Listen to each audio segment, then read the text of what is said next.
জুমের ছোটা হয়নি স্যার পাল্লা না ইয়ে করছে আমার জামাই।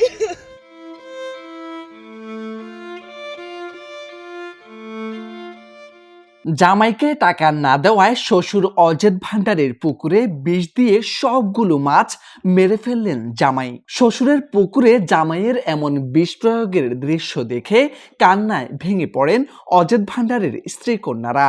করে নাই দেখে জায়গা যাবে আমার ভাই কি করে খাইবে ভাই কি করে খাইবে ভাই আমার বাড়ি শেষ করে লাগছে ভাই। পরিবার ও স্থানীয় সূত্রে জানা গেছে অজেদ ভান্ডারের ছোট জামাই নেসার পালোয়ান দীর্ঘদিন যাবৎ তার শ্বশুরের কাছে ৩ লাখ টাকা দাবি করেন, কিন্তু শ্বশুর টাকা দিতে অপারগতা প্রকাশ করে। এতে দিন দিন ক্ষোভে ফুঁসে ওঠেন জামাই নেসার পালোয়ান। সবশেষ বুধবার সন্ধ্যায় শ্বশুর বাড়িতে আসেন জামাই। সেখানেও ফের টাকা চাওয়া হয় তাদের কাছে, কিন্তু শ্বশুর সাফ জানিয়ে দেন কোনো টাকা দিতে পারবেন না তিনি। এতেই ক্ষিপ্ত হয়ে তাদের নিঃস্ব করে দেওয়ার হুমকি দিয়ে চলে যান জামাই নেসার পালোয়ান। পুষ্কনির ওই বোতল পাইছি ঔষধের, ও নেশার পারলাম না। আমাদের এই মাছ দেখে ওর 3 লাখ টাকা চাইছে, এই মাছ বেচে দিতে কইছে। ওই মা টাকা দিয়ে দেখে জুমের ছোট এই মাছ লিয়ে এরকম করছে। মাছের জন্য পুরে ওষুধ দিছে, আমি আজ দেখে তো দেখি মাছ বহুত মাছ ভাসে মরা উড়েছে। শুক্রবার বিকেলে মাছে খাবার দিয়ে সন্ধ্যায় বাসায় যান অজেদ ভান্ডারী। বৃহস্পতিবার ভোরে পুকুর পাড়ে গিয়ে দেখেন পুকুরের সবগুলো মাছ মরে ভেসে ওঠে। ভুক্তভোগী অজেদ ভান্ডারী জানান, ছোট মেয়ের জামাই নেসার পালোয়ান দীর্ঘদিন যাবৎ ৩ লাখ টাকা দাবি করেন তাদের কাছে। টাকা দিতে না পারায় পুকুরের 10 লাখ টাকার মাছ মেরে ফেলেন তিনি।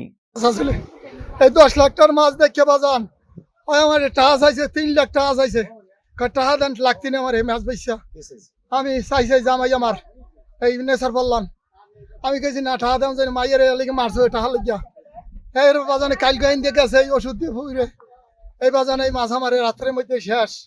বেঞ্জাকে লুটিয়ে দিই বাজান আর রাত্রে আইন দিয়ে গেছে উঠিয়ে দিই বাজান আমার পুরে সব মাছ মরিয়া বাসে রয়েছে। আমি বাজান ঠিক করে দিয়ে বাজান এই গ্রামের মানুষ সব দৌড়ে আইছে। আইয়া আমি কান্দাকাড়ি করি কয় আরে করছে কি আমি বাজান আছি আমার মাছ ছাড়ার কিছু নাই, আমার চালান শেষ বাজান। দেখিছেন মাছ একসের মরা দেখেছেন জামাই আর ওই মাছ খালি ধরে ধরে উড়াইতে আছে তোরে। এবার উড়াইয়া কয় জাহি মারেন, জাহি মেরে মাছ উড়ান, উড়াই কতেক লইয়ে গেছে আর এদিকে এই কত উড়াইয়ে গেছে। আদার দিছে, দেখছে যে মাছ ভাসে, পরে মাছ আদার খাইছে। পরে সকালবেলা বাবাই আমার বলতেছে যে আমি থাল বাসন লই বাইরে নামছে, বাবা শিক্ষক দিয়েছে তাড়াতাড়ি আইয়ে দেয় যে পুকুরে মারবো, সবই ভাসে উঠছে। কি অবস্থা হয় সব মাছই মরে, এখন মাছ খুব খারাপ অবস্থায় আছে। আর নিয়ে ওই অন্য পুকুরে যা আছে ই করতে আছে, ছাড়তে আছে। জায়গা যাবে নাই কোনো কিছু। আমি ধরে সক্ষম বিচার চাই, আমার ভাই গরিব মানুষ, আমি ধরে সক্ষম বিচার চাই, কিছু চাই না। নেশার পালোয়ান করছে কি এদিকে অজেদ ভান্ডারীর ছোট মেয়ের জামাই নেসার পালোয়ান ক্যামেরার সামনে কিছু বলতে রাজি না হলেও প্রতিবেদককে জানান, মাসখানেক ধরে বিভিন্ন কারণে দ্বিতীয় স্ত্রীর খোঁজ খবর নেন না তিনি। তার শ্বশুর বাড়ির লোকজন অন্যের কথায় মিথ্যা ও বানোয়াট ভিত্তিহীন অভিযোগ তুলেছেন। এ বিষয়ে দশমনিয়া থানার ওসি আব্দুল আলিম জানান, লিখিত অভিযোগ পেয়ে ঘটনাস্থলে পুলিশ পাঠানো হয়েছে। তদন্ত শেষে পরবর্তী ব্যবস্থা নেওয়া হবে। যে লোকের মাছ মারা গেছে সেই লোক অভিযোগ দিয়েছে তার মেয়ের জামাইয়ের বিরুদ্ধে। তার মেয়ের জামাই নাকি তার পুকুরে বিষ মেরে মাছ মেরে ফেলেছে।